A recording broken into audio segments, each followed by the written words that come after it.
Brent Musburger was amazing.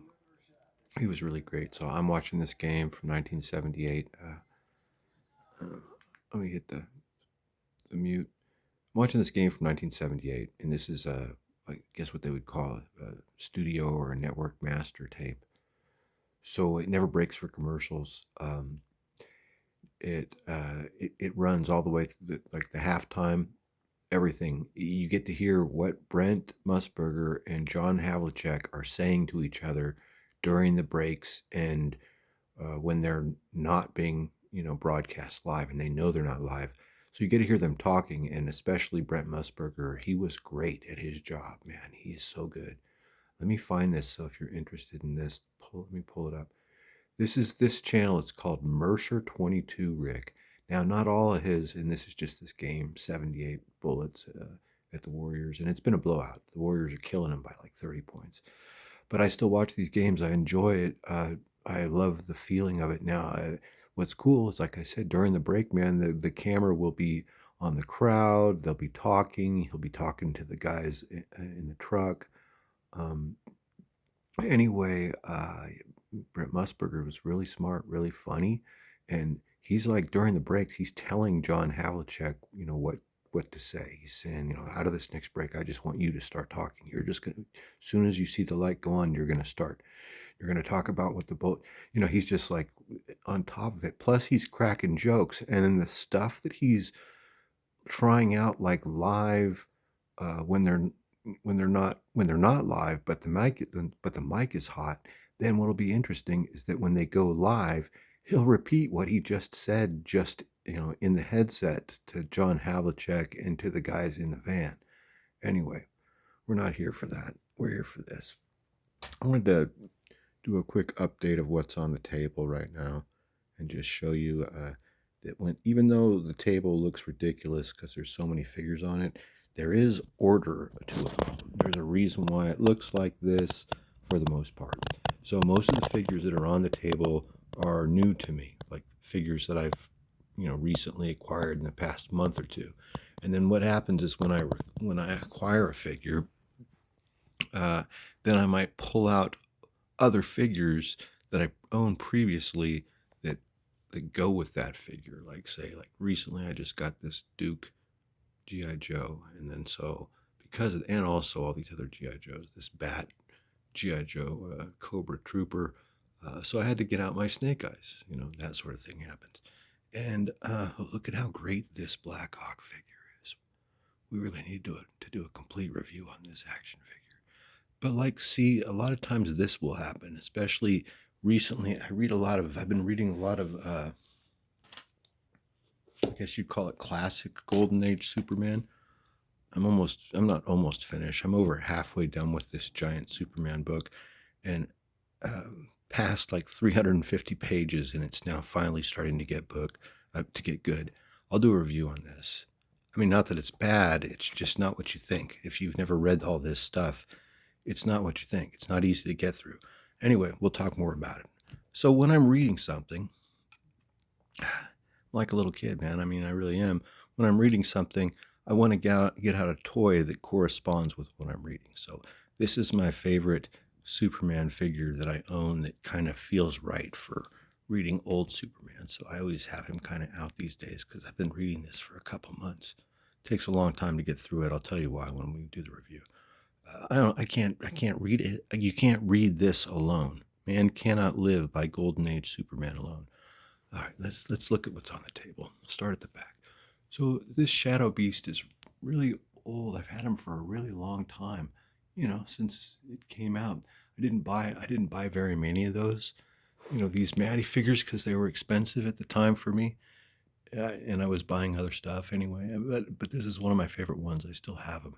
And anytime I start, setting up some Motu figures, I like to pull him out. Wow, this is such a cool figure, you guys. Look at this. This is new, right? This came with one of those boxes of Super 7 Ultimate figures that I got. I think this was only $19 on sale. If they're still there, you should go get one, whoever you are watching this video, at the Big Bad Toy Store. So look, it's heavy. It's 8 inches tall. I mean, it's solid. It's not hollow. It works just like the original, Shogun Warrior Godzilla from, when did this come out? 1982. The fist shoots far, and it has a strong spring in it.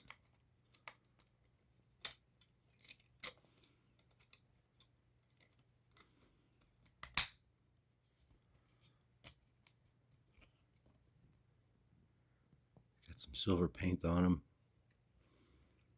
Almost no articulation. There is articulation. I mean, he'll move around if you wanted to. But he just looks great. Look at that face.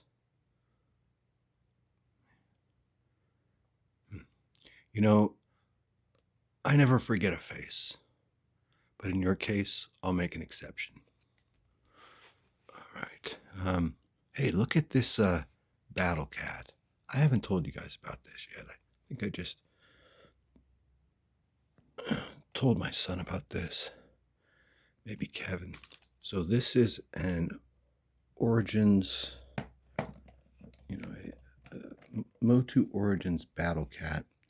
One of the new ones that came out probably 5 years ago. So I probably bought this 5 years ago for about $15. It was on sale or something. And the original paint apps on this toy, they don't exist like what you see on here. So these eyes aren't painted at all. They're just green, same color as this. There's a tiny little black dot there. There's no black around it. There's no light green on the muzzle to make it look like Battle Cat. I don't even think there was any. So there's no black paint on the nose. There's no black lips. The mouth is all red. The teeth are white. So there's minimal paint apps on this toy when you get it out of the package. But all you need are light green acrylic paint, black acrylic paint, a little yellow mixed with white, tiny little fine black pen or brush. So I did all that stuff, and I think it looks like 1,000% better. So then I got out Panther. Hold on, let me show you. So then I got my Panther out from the same time period from like 5 years ago. Also about a $12 or a $15 toy. Also minimal paint apps. Just all purple. At least with Panther, his eyes are painted yellow. And he's got the slit eyes instead of like just a dot. These look better. Neither one of these are completed. What I forgot to tell you about that Battle Cat is I was just trying it out and it ended up looking really good, so I stuck with it. And I'll finish these up when they're done. They don't even have any sealant on them. They don't have any matte finish or sealant, and they need a few more layers. Like this purple needs multiple. It's only got like 2 layers of paint on it. So I use those acrylic paint pens. I use this is just all purple out of the box. The eyes are painted, the mouth is painted, and the nose is painted black, I think. I don't think I did all that. Let me see. I think his nose is painted. I can't remember. But I think his nose might be painted. Anyway, so all I did on him, I guess, I haven't done his lips or anything yet, which I'm going to do these lips and make them black. So I did the light purple on here, and it looks much better. That's it. Look at this guy. His name is Count Batula. He's flipping you off. That morph figure is kind of cool. It's new. You can't really see him back in there, but it's pretty cool. Almost everything here is new stuff. I really like this punk rock Donatello. Isn't he cool? And this Teela is new. Right now she's kind of teabagging Battle Cat's tail. This Teela is a great figure. I really like her face. Look at her face, you guys. She's great. I mean, I think she's a great figure. That Adora is great too. Despera. There's a little moss man that I got the other day. He's new. There's, this is all my favorite stuff right now. I don't know if it's my favorite stuff. It's just what I'm playing with and what I purchased right now. So what I didn't mention is that, there is order here to this table, the way I have it set up. Usually I have something tall in the corners of the table. I switch it out all the time. Usually I have something medium sized or tall in the center of the table, whatever's the favorite thing of what I'm, playing with on the table. And then typically I will have everything that's on the table just unintentionally separated by toy line and by heroes versus villains. So you look over on this side of the table, this is mostly heroes, right? I think. Although there are G.I. Joe villains mixed in there. But then over on this side, you'll just see this is like a rogues gallery. It'll always be like a rogues gallery of villains over here on the right side of the table. It always goes left to right. It's also, I have a thing about displaying cars. Maybe we'll get to it more, but typically they'll all be pointing in one direction. And unintentionally, they'll end up that way. So yes, here's like this rogues gallery of villains over here. Look at that Megator. That's the only other old Mattel Masters of the Universe figures that I have. Just the villains, just the big villains. Look at how cool that figure is.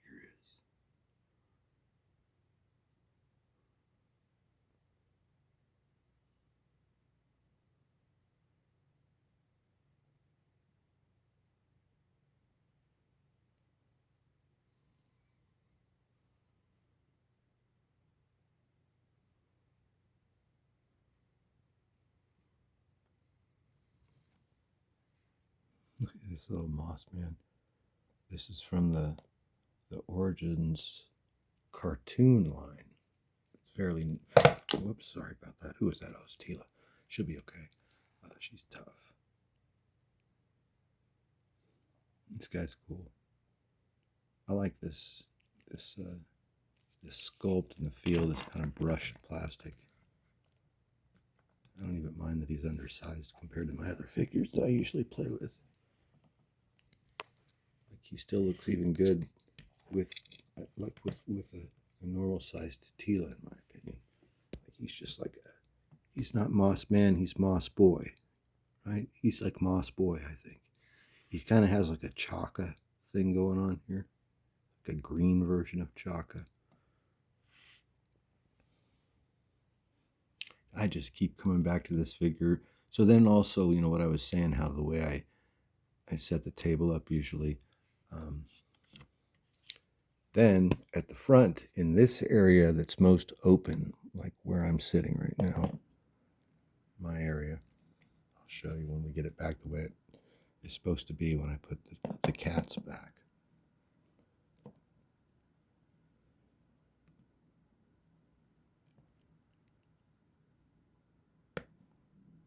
So then now that everything is back, now this front, this is usually the stuff that I'm playing with, that I'm touching and that I'm posing and switching hands out and adding accessories to and opening up the box and pulling everything out, and then there'll be the figure that I'm reading about. And then, here's the secondary new figure that I'm, messing around with and looking at the most. And that's Blackhawk. Because look, this is what will happen. Like, see this Blackhawk figure over here. Intentionally over here, this is a to read shelf. This is a shelf of books. Mostly it's anime right now, or manga right now, that I'm reading or going to read. And then up here is usually stuff. This is just here because I found it recently, pulled it out. But over here are also more to read. These are comics that are in line for me to read.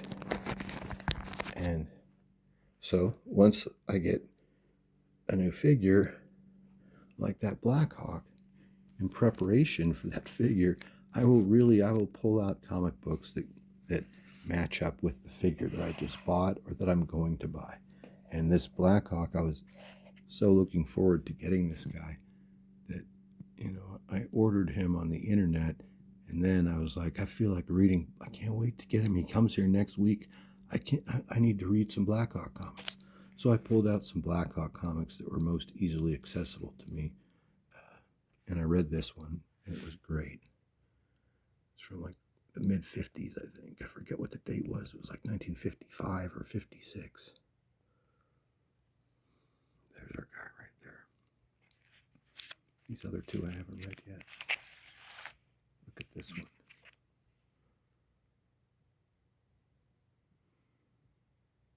He looks just like the figure, right? Didn't they do a great job with that? Blackhawk is so odd. So this is like some sort of, it's not even secret, it's a public paramilitary organization. It's sort of like a little bit like the French Foreign Legion. It's a whole bunch of international different people. They live on a place called Black Hawk Island. They have their own technology, like their own aircraft and weaponry and stuff. Uh, you'll see them using regular guns like this, but then sometimes there'll be some weird stuff popping up, like ray guns and things. Demons of Forbidden Cove. It's all great stuff.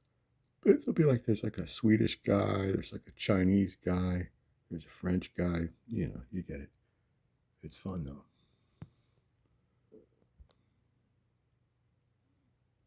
This figure comes with a bunch of weapons. Like, comes with an AK, comes with a Thompson, comes with a shotgun, comes with this 1911, and then he comes with a switch out hairpiece. That hat is connected to the black hair. The whole thing pops off, and then he's got a head without the hat, just like as seen on the cover right here. You could have him without the hat on.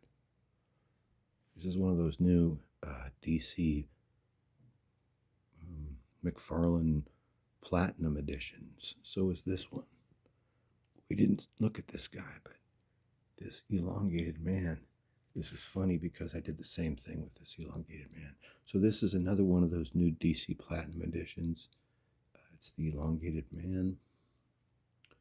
He has another arm that stretches, or that's stretched out into a loop, so you could put it around someone, a villain. He's got this hand like this. He's got a bunch of hands that switch out and two normal arms. I did the same thing with this figure when I got him, or when I was going to get him. Pulled out a bunch of old detective comics from my collection that have the elongated man as the backup story. I've got a lot of them. And, of course, it was the 60s and the comics that I own, that I've read, that I own about the elongated man. I think I have a 7-Eleven cup also from the same time period, which was the first time I ever learned about the elongated man, was from the back of the 7-Eleven cup. The first time I learned about a lot of different superheroes was from the 7-Eleven cup. But in Detective Comics and on the cup, I believe he has a purple costume and not a red costume. But I do like this red costume. It looks fine. Nice to see you, buddy. I think his name is Ralph. Nice to see you, Ralph.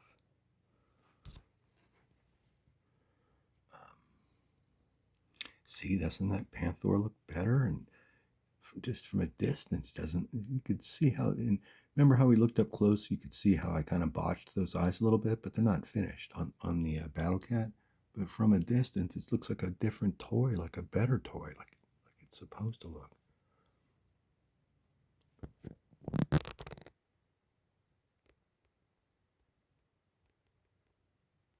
It's kind of like the little Hall of Heroes, I got going. I have a crossover happening. It's the Turtles and He-Man. Motu and the Turtles have crossed over. So has Power Rangers too. She's like such a great villain. She fits right in, doesn't she?